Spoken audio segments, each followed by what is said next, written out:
expressed on this program are not necessarily the views or opinions of WSDX, its owners, advertisers, employees, or management. Email us your comments at WSDX@com. Hi, this is Nemmy Jackson, inviting you to tune in to WSPX 970 AM every Saturday, 7 a.m. to 8 a.m. to Mind, Body, and Soul, where you can join me with discussion on healthy living.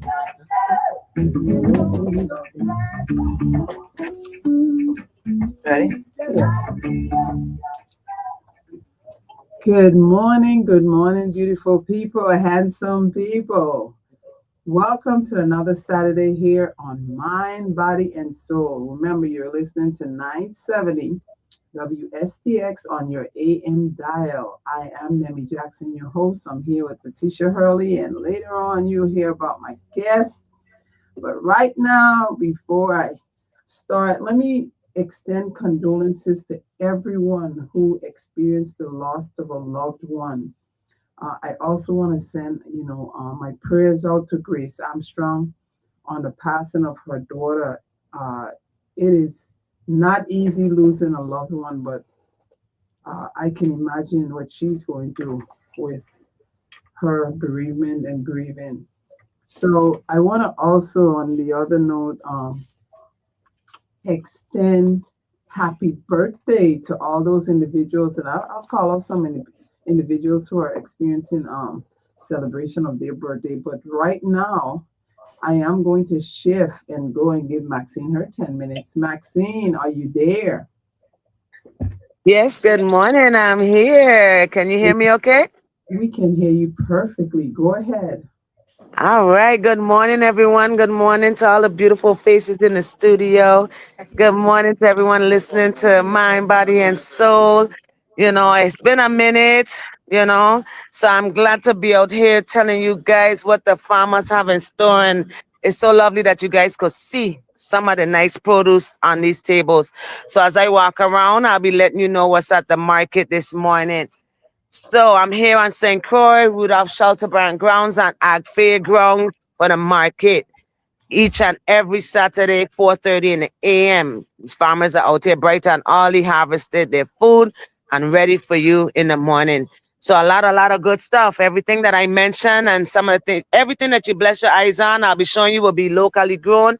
And everything I mentioned will be locally grown and Banya food. So we're gonna say we have kale, papayas, bananas, and there's all kind of bananas, finger roll, green figs, all different variety of bananas. Lots and lots of pumpkin, as you see as I move up the channel here. Lots of pumpkin, lots of nice lettuce also. You guys know the chocolate fruit, lots and lots of that. There's also some corn, guys, corn harvested. So if you're looking for your fresh can, to eat raw, to cook, to boil, to whatever you want to do. And as you can see here, we got some beets and we got some radish down the line down there. Fresh local beets, guys. So if you're looking for it, you guys know where to get it. Celery. Like I always say, the best celery you could find on island. I will vouch and say you could find it here at the market. Celery, nice, nice, nice. Chives, lots of chives. Didn't see any garlic chives this morning, but lots of regular chives. As you could take your eyes, a little glimpse of Honeyman table. Some of those celery I tell you about. You can see some of that parsley, beautiful, kale, beautiful. Lots and lots and lots. Tomatoes. Tomatoes are in abundance. Tomato in abundance. We have cherry tomatoes, big tomatoes, all kind of tomatoes in abundance, abundance, abundance, abundance. So you could get those. So we also have eggs, breadfruit. Breadfruit, lots of breadfruit this morning. Also plantain. We have eggplant, squash. You have collards. You have sweet and hot peppers, sorrel, custard apple, stinking toe. If you pass the stinking toe, one thing I want you guys to bless your eyes on right here. Cucumbers is the thing this morning, and you see little labels or numbers on them because Lewis Farm has over 100 different varieties of cucumbers. So if you bless your eyes on these cucumbers this morning, I want you to see over 100 different varieties of cucumbers. Remember last week we talked about cucumbers and the different hydration that cucumber gives to you and all the benefits of cucumber. Yeah, I thought it was a cantaloupe, guys, but that's a cucumber. Wow. It's a cucumber, over 100 different varieties. So you learn a lot of things here in the market too. You know, you don't only get good food and good locally grown food. You learn a lot too. I learned a lot this morning. I ain't never seen so many cucumbers and different looking cucumbers. So come on down and check out those cucumbers. And like I told you, tomatoes, as you could bless your eyes on those tomatoes, all kind, all size. There's green tomatoes, regular tomatoes, all kind of tomatoes. So you get lots of tomatoes. Told you about the sorrel, custard apple, cherries. Cherries are in season, guys. I told you guys about the corn. There's a lot of corn out. The stinking toe. The canned fruit. A lot of fruits I like to tell you, if you haven't tried it, the best place to try a new fruit that grows right here in the Virgin Islands is at our markets. Canned fruit, jackfruit, ackee, chocolate fruit, I tell you, gooseberry. There's a lots of parsley. If you're looking for coconut, jelly, water, coconut oil, you name it, it's here. If you're looking for honey, don't forget our bush tea line, lemongrass, basil, anise, bay leaf, rosemary, mint. Lots of bush tea this morning, guys. There's sugar cane. If you're looking for sugar cane, there's pieces. There's also juice if you're looking for. Also, you could get turmeric, chlorophyll, different variety of juices and cane juice. Then a lots of local juices made from a lot of the local fruits. If you haven't tried it, you want to try it in a juice form, the best place to try it is here. So the plants, seedlings, if you're looking to grow something, we always encourage you to start a little garden and grow something. So we try to tell you plant a little something. You could get a little seedling here at the market, get a little bush tea growing, get a little chive, a little seasoning going, get something going, and you could get it here for a reasonable price here at the market. So remember, guys, each and every Saturday on St. Croix, 4:30 in the a.m. to 2 o'clock in the p.m. on the Rudolph Shelter Branch grounds at Fairgrounds, and on St. Thomas each and every Saturday at Market Square from 4 o'clock in the a.m. to 4 o'clock in the p.m. You can get your fresh produce and your locally value added products. And of course, we don't want to forget Bordeaux Market on the west side of St. Thomas, where you can get your locally grown produce again and also your value added products every second and last Sunday of the month in St. Thomas. So remember, guys, you know what I say, eat local, eat fresh, check the health benefits, eat the local food. Thank you, Nemmy and the crew. I appreciate you so much. I thank you, thank you, thank you. WIC is coming up, guys. Seniors program is coming up, guys. So we have more in store from you from the Department of Agriculture, where we try to always tell you guys, eat local, eat fresh. Have a blessed weekend. Thank you, Max. Thank you. Truly appreciate you sharing everything with us. And, you know, we encourage individuals out there, whoever is listening, make sure you go on out and support the local farmers. And do the experiment. When you buy local produce, they last longer.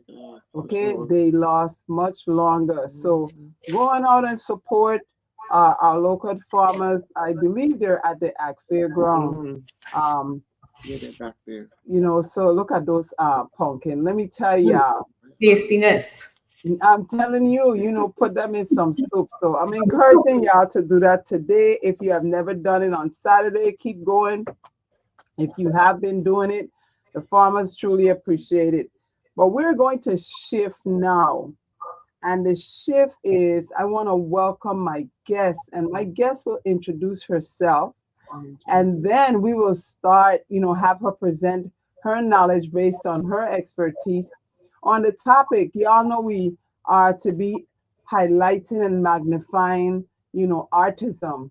And we need to empower individuals out there on, you know, autism so that we will know how to handle ourselves during this time. So go ahead, Joan.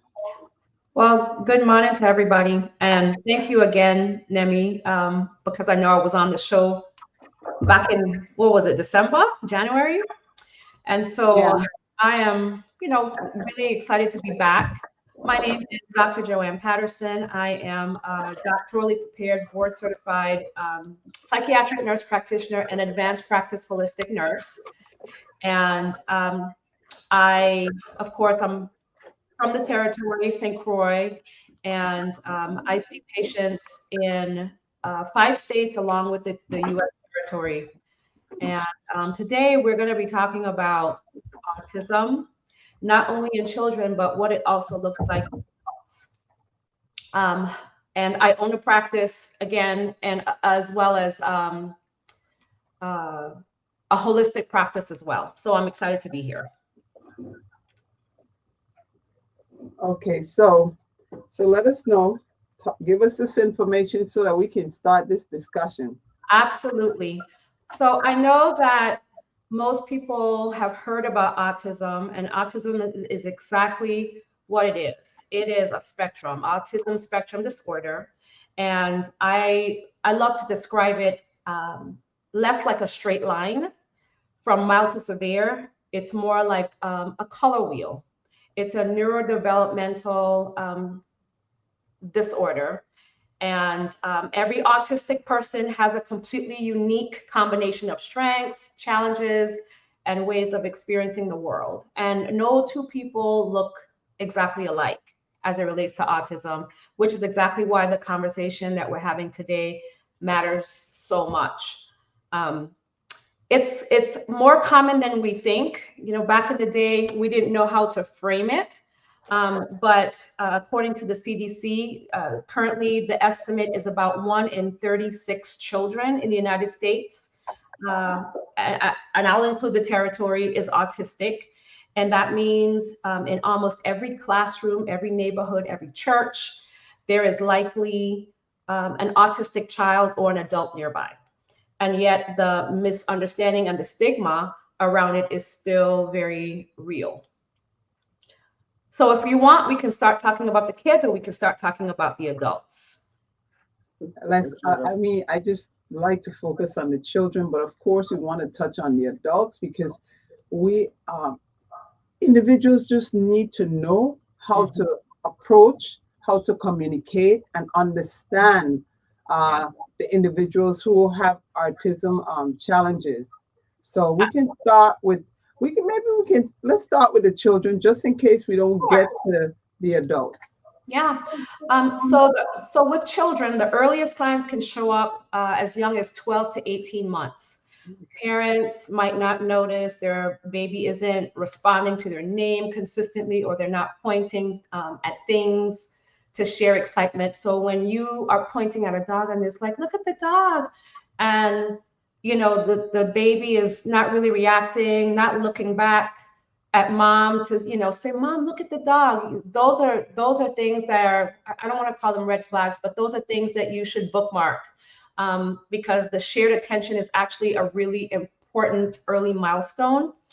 And other things like delayed speech, or a child who was speaking, had some words, and then they just seem to lose them. That regression is a significant flag and should be evaluated right away. Repetitive movements like hand flapping or rocking is also common, and the layman's term for that is stimming. So sometimes they will stim if they're happy, or stim when they're overstimulated. So that's where the word stimming comes from. And then some children are intensely sensitive to sound, to textures, or lights in ways that can be really distressing to them. So those are some of the things that you would see in that age group. And I just want to interject here. I really appreciate the information. Just you said, noise and red flags. Don't want to say red flags, but just different behaviors that you should be aware of. In other words, if you have a 1-year-old and the noise appear to be normal, but they're covering their ears, and like it's really overbearing for them, that's a red flag. And also I want to,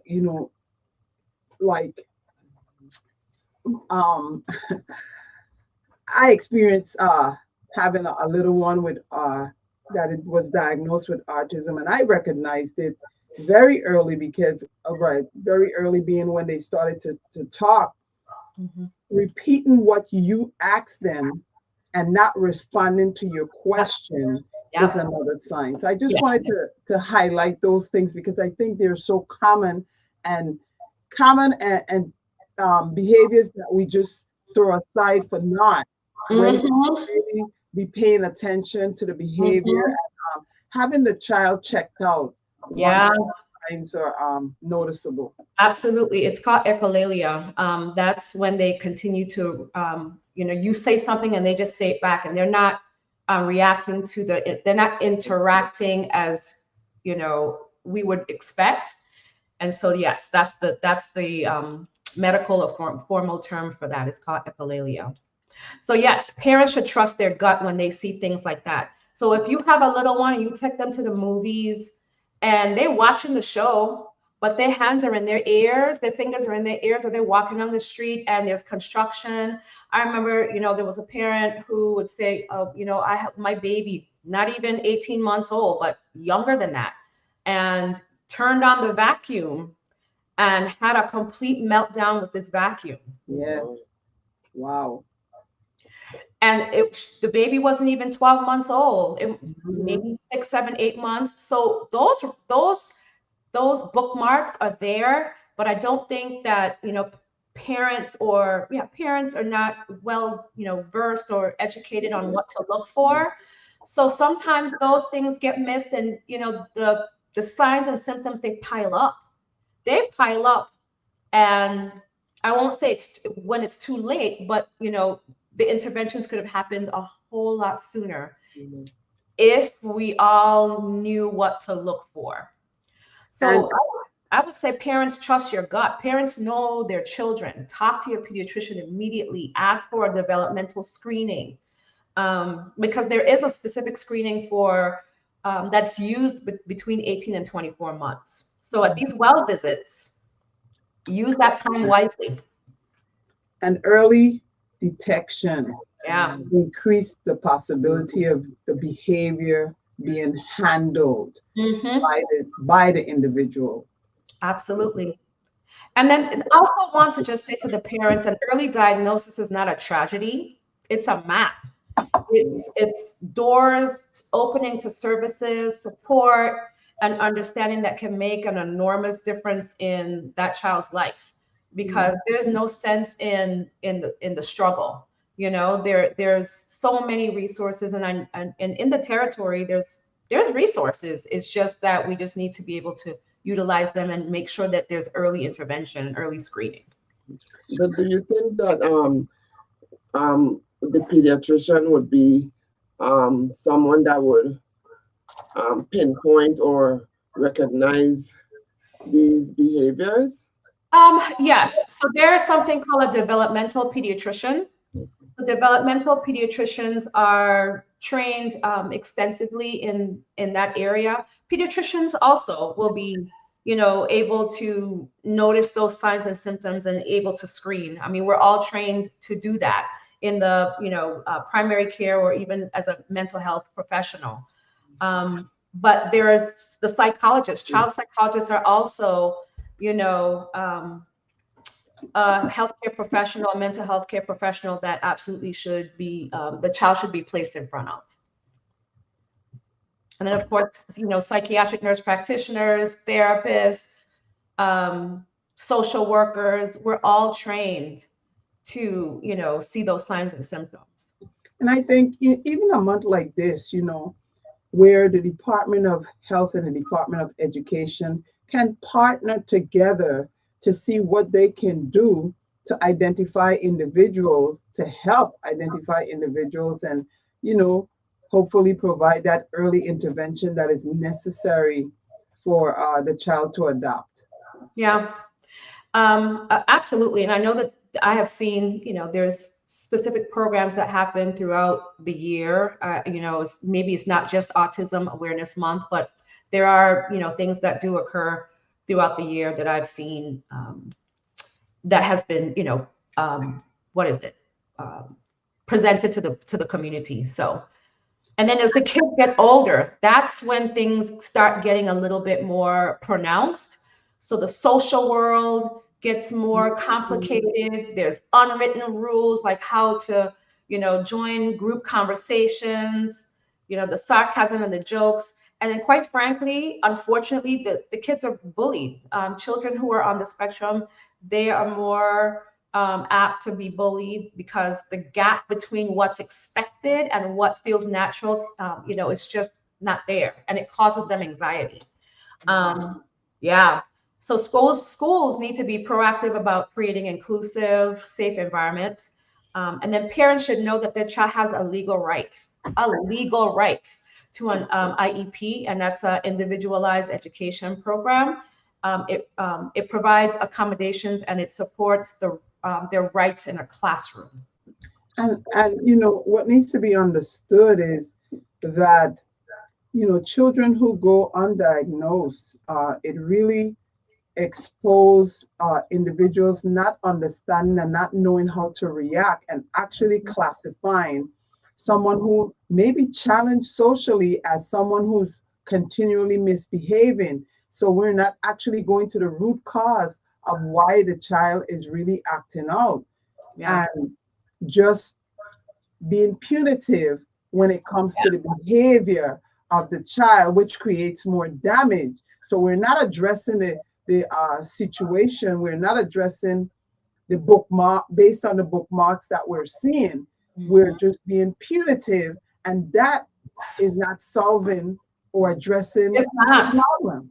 It's not. And I'll tell you one thing, because autism is like, that's my domain. That's my specialty. I know that back and forward. So even a hairline, I already know that this child needs to be screened. So I would have kids being referred for ADHD, which, that just grates me sometimes, because our kids, meaning Black kids, brown kids, the first thing that they want to do is tag on ADHD, and this kid needs medication.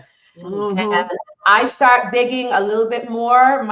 Sometimes the parents are like, "Oh my God, your intake is so long." Yeah, because I am very thorough. And so I see the patterns, and then I start screening for the autism, and it's there. Not only that, but boys especially, because they get missed. Girls get missed as well, because we're really good at masking. But with the boys, it is, he won't sit down, and maybe there is a little bit of ADHD, but sometimes when they're not honoring personal space, that's one of those things that in autism, sometimes they don't really understand the social cues of stop touching people. So sometimes people think autism is just they're reclusive. It's the opposite as well. So if you've met one autistic individual, you've met one. They are not all the same. There are classic signs and symptoms, yes, but they all don't present the same. So let me just share, and maybe it's a topic you can elaborate on. Sure. One of my viewers said a child with autism hearing are so sensitive that they can hear the sound from the light pole and they can react to it. Not all autistic children are like that, but correct. Can you speak to exactly what this listener is talking about? Yeah, it's true. And I'll say this in a broad way, that autistic individuals, who are on the autism spectrum, they have gifts that most of us don't have. So not everybody will be a savant, and a savant is, when they have these exceptional gifts. They're, able to be they go to school they go to college at 14, or things like that. But there are some like that. They're doing, calculus, and they're 6 years old or whatever. There is that, but yes, there are some individuals where that sensitivity is also their strength. Let me even, I just thought about this. We have I know some students, but there's this one particular person, and this is reason why it's so important for us to identify children who are experiencing autism without being diagnosed. We need to make sure that we get the help they need, because we have And when you talk about gifts, oftentimes these individuals are scholars in school, Yes. and we just chalk it up to that they're very smart and not have them be that diagnosed or evaluated to see, but here's what happened. And I end up teaching this person, and scholar, oh my goodness, scholar. But you know what happened? When they became an adult, it was challenging for them. Yes. Oh, that's yes. The life that they started living just didn't add up to how smart they were, because the social challenges that weren't addressed started affecting that individual. Absolutely. So elaborate on that. I can't wait to get, yes, we could either skip and go to the adults, but let me just say that, like speech therapy, occupational therapy, those things need to be also included in, their treatment. But they may struggle significantly with the social situations, but not understand why. And it's because sometimes they have these very deep, specific interests that dominate their focus. And, when they're that niche, it doesn't allow for, them to experience anything else. They're very rigid, most of them, not everyone.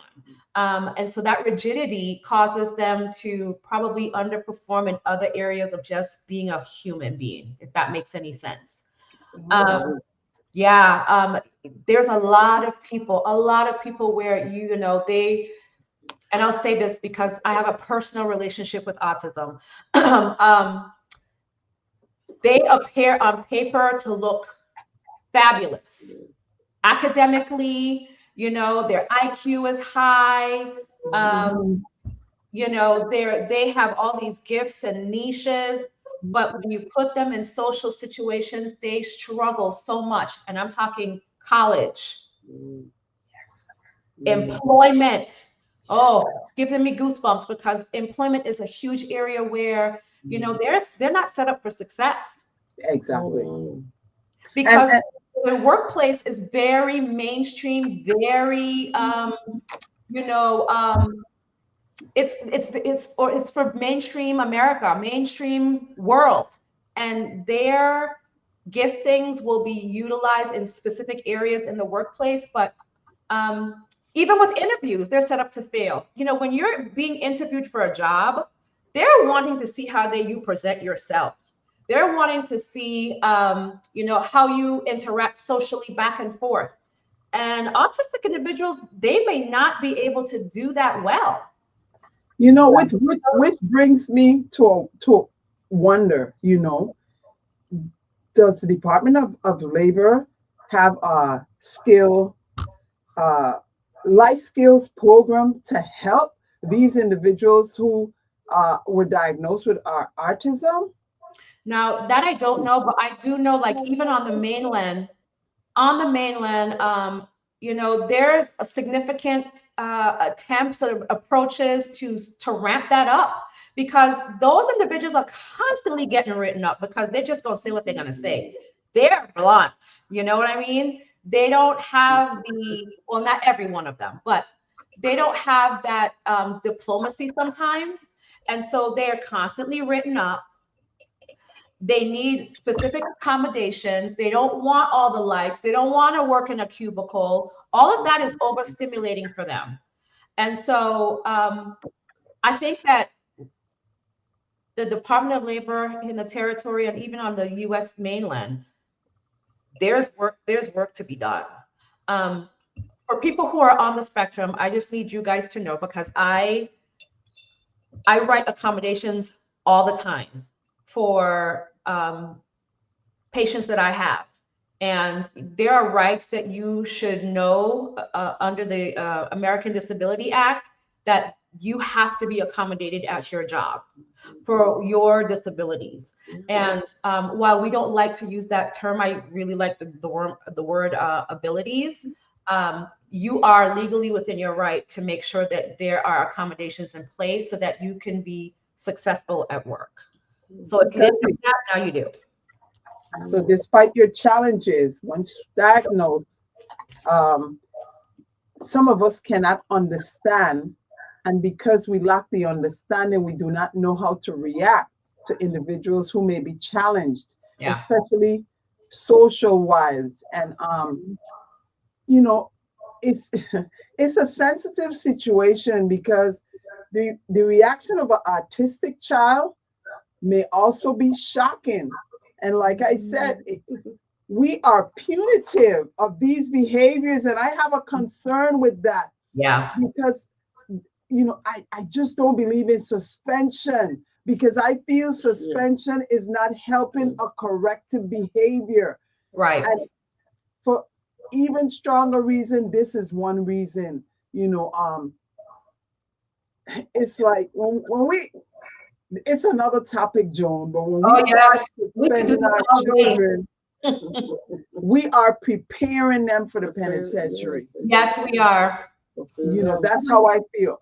Agreed. Yeah, we can take them from the setting and have them in another setting that will actually teach them and empower them of corrective behaviors and help them to understand themselves and even why they behaved how they behaved. Yeah. But, child therapy is very important. I agree. So then, there's what we call applied behavioral analysis, ABA therapy. And, there's been some concerns in the autistic community that raised, about older ABA approaches, but a more holistic, naturalistic ABA therapy and other therapies like CBT, cognitive behavioral therapy, that is focused on well-being versus compliance. So the old ABA ways, and I'm not well versed on this area, but these are things that the autistic community has expressed, that ABA therapy way back when was a little bit different. It was just about conforming to the world. And in the Maori, it's a Polynesian culture. The word autism in that culture means in their own time and their own space. Okay, Joan, let's just take a break so that we can start entertaining calls. Remember, you're listening to 970 on your AM dial, WSTX. The number to call is 340-773-0390, 340-773-0490. We'll be right back. You'll hear all your favorite songs, including clips of jazz, love songs, and those country legends. Giving you more music variety. This is AM 970 WSTX. I'm going to see if I can answer some of these. Wanting a friendly gas station where you can pay at the pump? Looking for a spot with specialty coffee, pastries, and breakfast on the way to work? Thinking about a place to get some local food or a sandwich for lunch? Waiting for a comfortable convenience store where you can get a couple of items and a bottle of wine on the way home? Dreaming about smoothies for a tasty pick-me-up? Needing a cake and caterer for an event? Well, Freedom City Service Station is your new go-to. Open from 6 a.m. to 9 p.m. We are located at the Wynn intersection on Queen Mary Highway. Our phone number is 340-719-2014. That's 340-719-2014.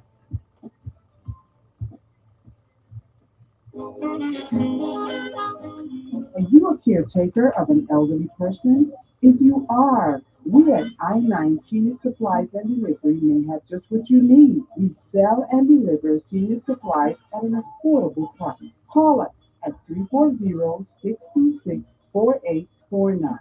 Again, that is 340-626-4849. We'll take care of you.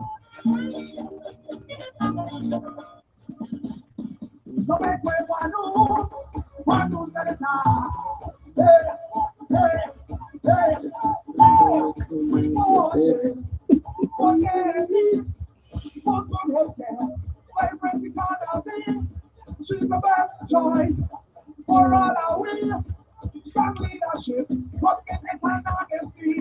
Don't win 50 election. We vote the God.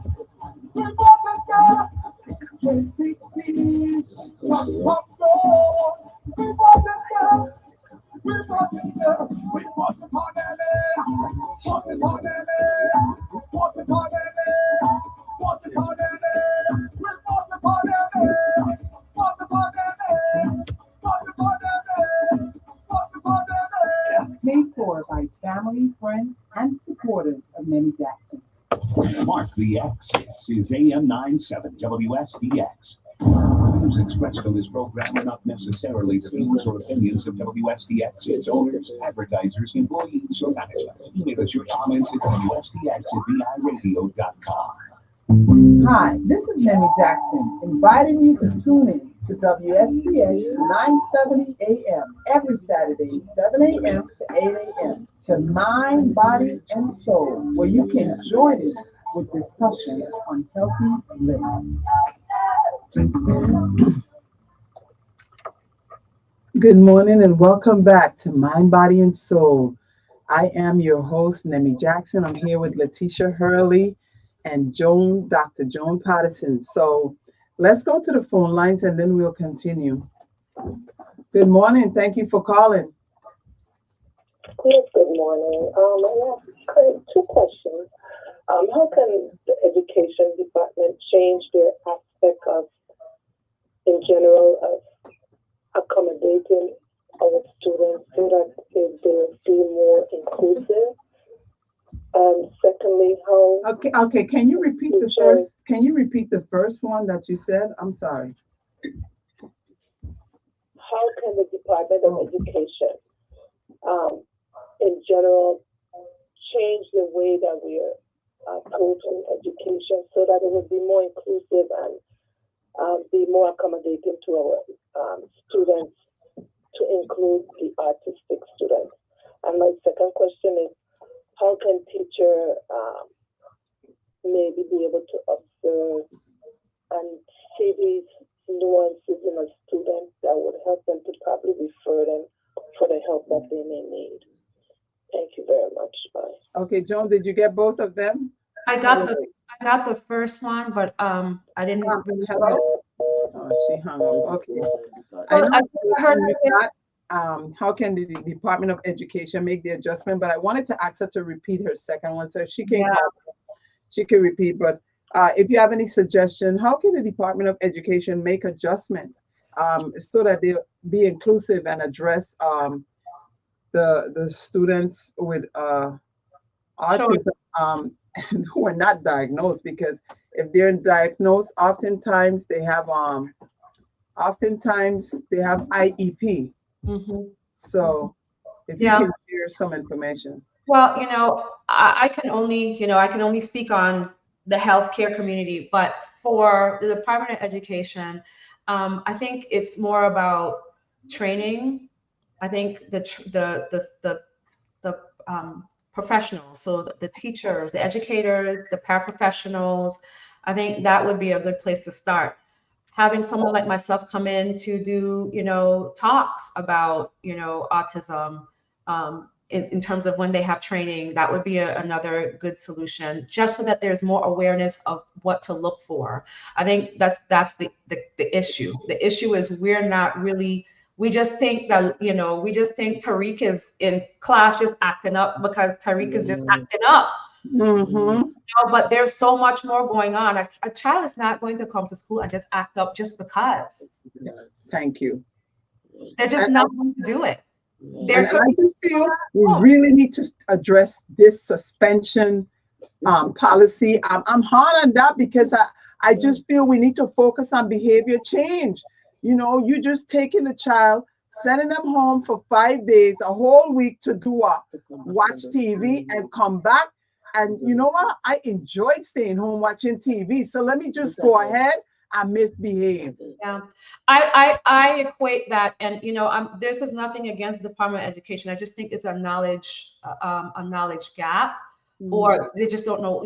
We just don't know. Not just the U.S. Department of, not the VI Department of Education, but just the Department of Education in general. There's a knowledge gap. So you are sending them home just to watch TV as a suspension. And I equate that to just like when you just, ship all the Tariq off to jail because you don't know what else to do with them. That's exactly what I said So earlier. it's a pipeline. Yeah. Huh? It's a pipeline. It Yeah. is conditioning them for that same behavior as an adult. So I think there's just a lot more that needs to be done. And, you know, it's almost like eating a big bowl of, you know, soup that you can't finish, meaning like there's so much that goes into our kids and all these reasons why. But low hanging fruit is to do screenings, because the thing is, when you do the screenings, then you have to act on it. And that's why people don't like to do this. That's why screenings, whether it is screening for postpartum depression, you know, because when the OBs have to screen, then they need to refer them somewhere. And then, you know, the Department of Health, we're talking about the Department of Education, but the Department of Health, a month like this, let's get out there and join with the Department of Education and just have screening to see if we can identify some of these children who are having these challenges, and then further assess them or refer them for further assessment, you know. But we need to do something, you know, to really help our children be able to become successful adults. Yeah. Let me go to the phone line. Yeah. Good morning. Thank you for calling. Yeah, hello. Good morning. Morning. Hey, Morning. Nemmy. Hi, morning. How you doing? Hey, I'm good. I'm good. This is Jay. Mm-hmm. Hey, couple of things. You know, I mean, based on what I'm hearing, I think a lot of time where we fail some of these kids with the issues is especially when they go out into the workplace. And the reason I'm saying that is because a lot of these companies, in my opinion, don't make reasonable accommodation for these kids. Agreed. And so they tend to struggle quite a bit. Mm-hmm. I know personally working with some of these individuals, especially here in the Galveston market and Baytown in Houston here. It's very difficult in the beginning because all through the whole process, we don't address the root causes. We just address the symptoms of the cause. And so, in my opinion, we allow these things to carry on without really, again, screening these kids adequately so we could get an understanding and hold the different individuals accountable for these processes. Yeah. So we as not only educators, but medical, you know, we need to do much better job screening these kids and putting systems in place so we could at least monitor and address those issues as they raise up. Yeah. When I hire certain individuals in my market, I got a difficult time, and my team have a tough time getting them to understand the process and what they need to be doing. But one thing I realized, once they understand it, man, they're like some of the best employees you could ever think of. Yeah. They're going to be there, they're going to show up, they're on time, and they're very meticulous in what they're doing and how they do it. And you can count on them. But again, the process, getting them to that level is where the issues are. We need to hold these guys accountable for what they're doing, especially the administrators, the government, or whoever. And some of these companies, I don't know who's the watchdog watching over these companies, because I find a lot of the time they're not making reasonable accommodation. They're not. These kids. And in a social environment, that's where they drop the ball. Okay, Yeah. thank you. So just Thank you. And it's very, very, very, very well. Very well spoken. So the neurodiverse friendly workplaces are up and coming. I think, you know, places of employment are really trying, but we have a long way to go, because just think about it. School is training for work, right? So if you are struggling in school as an autistic individual, what makes you think that, you know, if there aren't things in place for you in college and Place the of workplace, employment. right? It's just not there. Not only that, but then there are autistic individuals who go off and they get a college degree, but they're the highest unemployed population who are disabled. So ADHD will be still highly employed, but autistic individuals, despite the college degree, they don't, it doesn't translate well into the workplace because the workplace is not, it's just not built for them yet. I'm going to say yet. And you know what? And I'm saying this for the listening audience too. You know, it's sad that even at a young age, you know, people categorize individuals who are artistic, who are challenged, who are experiencing challenges with, for lack of a better word, handling social behavior normal, as you would, you know, we would say. And we push them aside when we suspend them. We push them aside when we isolate them. They need to learn to adapt to how to be sociable. So we need to make sure we're embracing these individuals. And I just feel, for me, policies are made to make your environment, your country better. So if the need exists to have different policies in place, then we need to do that. And we need to, you know, address what is happening. Yeah. Good morning. Thank you for calling. There's another. Yeah. Can you tell me, is there a specific age in which autism develop, or can it develop, also have an onset later on in life? Okay, she'll answer it. She did share it. From what age, Joan? Yeah, so you can start seeing the autism signs about 12 to 18 months is the earliest, and sometimes even earlier than that. You know, we can talk about that again, but so there's certain things that you look out for, because, you know, play based. So when you see your kid at daycare and they're in the corner playing by themselves, and everybody else, all the kids are playing together, those are things that you need to bookmark. Mm-hmm. You need to bookmark them. You know, they will tell you, oh, that's just parallel play, and which is true. But if that parallel playing, you know, that means that your child is playing next to another child, but they're not actually playing together. That's parallel play. But if that parallel play continues to it just continues past, you know, 5 years old, you know, they're not interacting, that is something you need to really, you know, say, hey, I might need to get my child screened. And then depression, suicide, all those things start to unfold. They all start to unfold about maybe in their teens, middle school, teens, the adults, because the existential depression of just all the things that they carry being autistic is so heavy. We really need to be careful.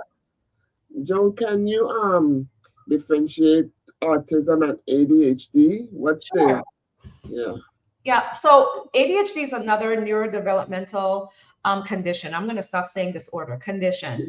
And with that, it's more so executive functioning and decision making, and sometimes even hyperactivity. Autism is a little bit different. It is them being in their own time, their own space, and having extreme sensitivities. The both can coexist. So there are lots of individuals, I would say 50% or more, where they also have autism and ADHD at the same time. It is not uncommon to see that combination. So you and just then we have, is there a thing as severe autism? So there are stages. There are stages 1 through 4.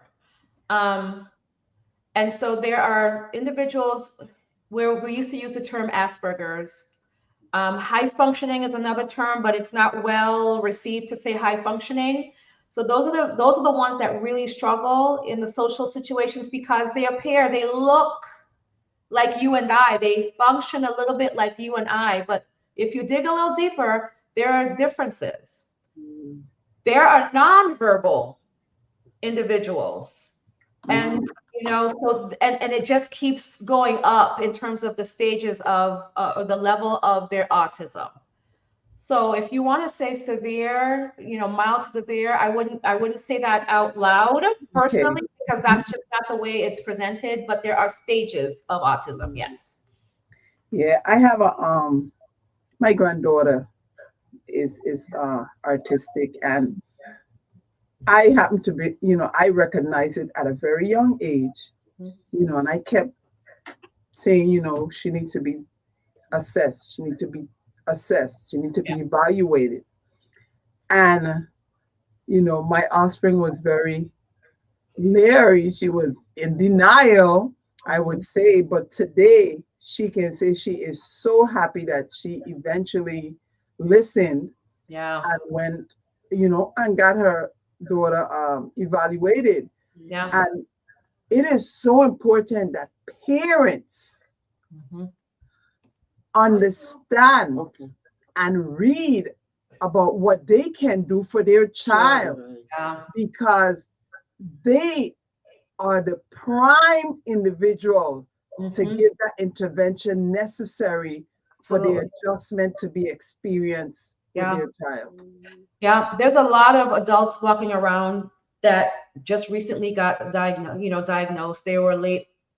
They were diagnosed late in life, and it's because sometimes parents are just not paying attention. And in our culture, we have Uncle Roy in the back room for every event. He coming out. He ain't coming out to say hello. If he come out, he coming out with he come to get his food, and he going right back inside. And sad to say, hold on. You're not paying attention. Yeah. Let me answer this call. Good morning. Thank you so much for calling. Yes, I think the caller earlier had asked a question which I think might have been misunderstood. Can a person don't show any signs of autism when they are young, and then later on start to develop it maybe around 10 or whatever? Because I've had that experience with a set of twins. Twins. And I played with them when they were young a lot. They played like every other child that I knew. They played with each other the same way. Then I didn't see them for a while. And then I hear that they're autistic. And there was, none of the signs that you all have talked about were there when they were, I guess younger than 5. Maybe, I would say younger than 5. They played together. They played with me. No parallel, play. They didn't repeat things. I mean, none of the signs that you talked about. Right. They did not have them when they were younger, and let's say younger than 5. Yeah. Okay, go ahead. Thank you so much for calling. I have seen that, where things, and I think I said this early in the beginning when we first was on the air, that they will have, a normal trajectory, and then all of a sudden there's regression. So yes, I have seen it where there wasn't anything really that you could, pinpoint at an early age, but then come like 13 years of age, 10 years of age, all of a sudden things are starting to regress backwards. So I have seen it. And it could very well, happen. There are other things too that we have to also pay attention to, like, and we can't get into this, but there are, medical conditions. It's called PANDA or PANS. All of those things we have to be careful, because, when children get strep, when they get all these other, conditions, sometimes that impacts the brain. And I'm not saying that has anything to do with autism, but there are conditions where, it looks like one thing, but it really isn't. They become obsessive compulsive, like OCD. And it's because of sometimes what these infections have done to their brains. And So let me just careful let about. me just add something simple as a 2-year-old. You ask them what's their name, and instead of telling you, they'll say, "What's your name?" Mhm. And sometimes you just throw it off. Well, they're just repeating you what you're saying. No, that Yeah, could actually be a symptoms of being an autistic child, and that person needs to be evaluated just to X out yeah, any possibility. yeah. There's nothing wrong with getting evaluated, but it allows you, just in case it's not X'd out, to have intervention immediately. And Absolutely. the earliest you can do it, the better it is. And like I said, parents, don't rely on the physician to do it, to get advice. You are the one living with that child, and you need to be the one actually creating the repeated intervention necessary for your child to grow up and live a practically Yeah. good life like everyone. Well, that with with that being said, though, autistic children grow up to be autistic adults. And so there's a service cliff that they drop off of because there's just not enough services. I know of an individual that was not diagnosed, and we recognized a friend recognized later on that this individual was diagnosed, didn't want to go to college, didn't want to go speak to the professors, didn't want to eat in the cafeteria at college, and then came back home. And not only that, but they just loved being at home. What happened next was very tragic. They passed away in the house by themselves because they weren't going to the doctor. So healthcare challenges, getting to the doctor, just all these things that they need help with. Their parents right now wondering what's going to happen to my adult autistic child when I leave this earth. Yeah. Wow. Because someone needs to take up the baton. The autism is a lifetime condition. It doesn't disappear. So we have to be there's unique challenges around being an autistic adult as well.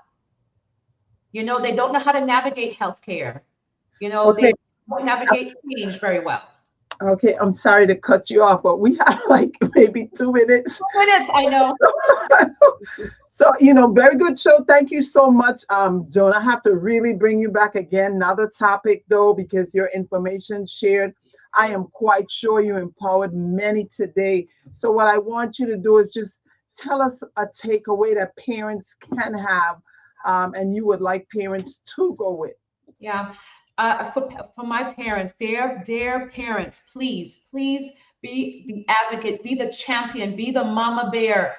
Do not stop getting answers. Do not stop asking questions. Continue to push for your child, because you are their best advocate. No one is going to champion for your kid like you are. No one. So you have to be very empowered and very confident in front of us as healthcare professionals. I listen. When a mom comes to me about their child, I'm screening. Point blank, period. I don't dismiss it. So you have to also find the right provider, find the right clinician who's going to listen to you.